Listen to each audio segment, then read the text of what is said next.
The Chow Chow and the cat were fast friends, though their friendship was a source of some amusement to the family they lived with.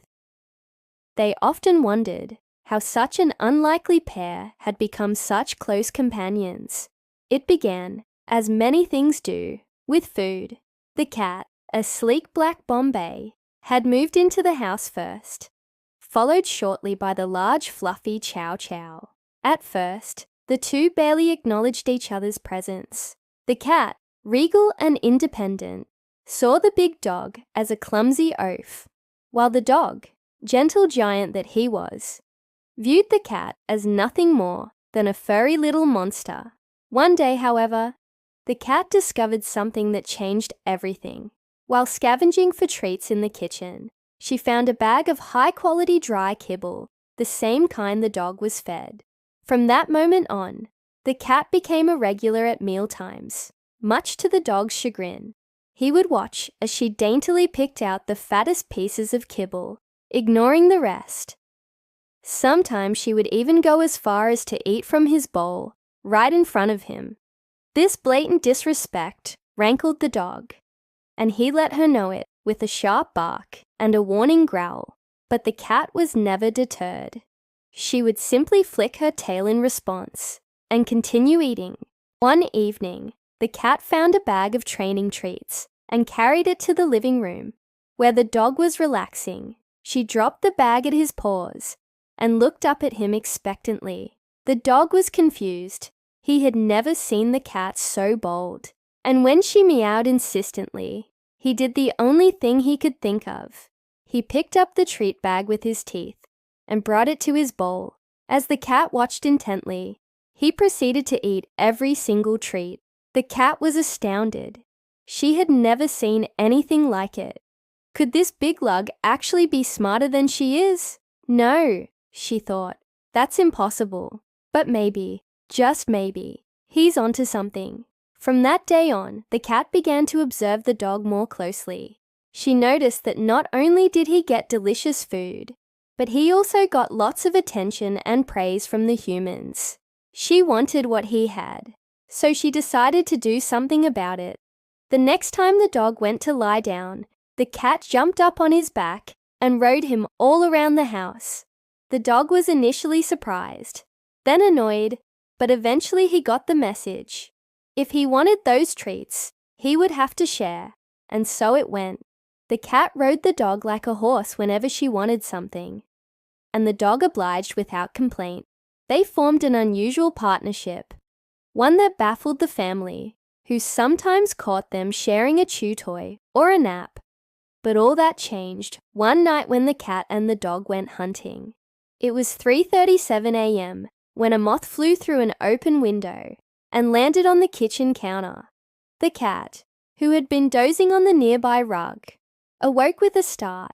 Her eyes, which had been half closed, snapped open and her ears pricked forward. She had heard the moth fluttering its wings. Now she watched it curiously as it crawled closer and closer to the edge of the counter. The cat crouched low to the ground, her tail twitching with anticipation. She was a hunter after all. And even though she had never hunted a moth before, she knew the basic principles. All she had to do was get close enough and pounce. The dog, who had been lying on his bed, watching TV, heard the cat stir. He cocked his head to one side and listened intently. He couldn't hear anything at first, but then he started to hear the faintest of sounds. It was the sound of wings beating against the air. The dog got up and padded over to the cat. He looked at the moth and then back at the cat. He understood what she was doing. He was supposed to help. The dog barked once to show his support, and then backed away to give her some space. The cat tensed, ready to strike. She crouched lower to the ground, and her muscles coiled like springs. Then in one swift motion, she launched herself forward. She hit the counter just as the moth reached the edge of the window. For a moment, everything seemed to slow down. The cat and the moth hung suspended in midair, and then suddenly, the moth took off again, flying straight out the window and into the night.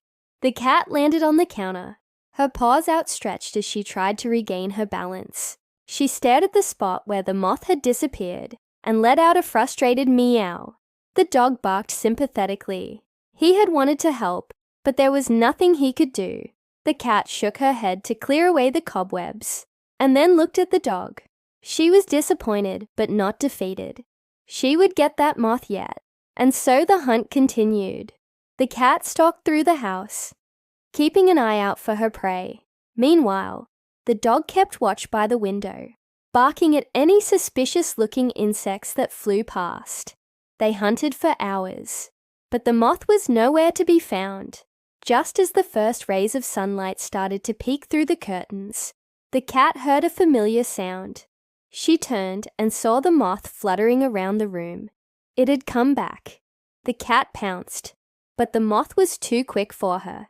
It dodged her claws and landed on the dog's nose. The dog yelped and shook his head violently, but the moth stayed put. The cat leaped onto the dog's back and dug her claws into his thick fur. The dog whimpered, but he didn't move. He knew that if he moved, he would crush the moth, and the cat would be very unhappy. So he stood perfectly still as the cat batted at the insect with her paws. The moth flew from the dog's nose to the cat's paws, and then to the wall. The cat chased after it, but it was no use. The moth was too quick for her. It dodged her claws and landed on the dog's tail. The dog yelped again and ran around the room in circles, trying to shake the moth off. The cat followed close behind, leaping and batting, but she couldn't catch it. The moth was too quick for both of them. Finally, exhausted, the dog flopped down on the floor, and the moth landed on his chest.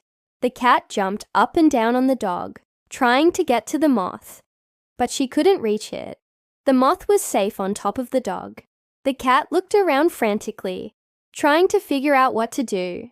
Then she saw it. There was a crack in the window. The moth must have flown in through there.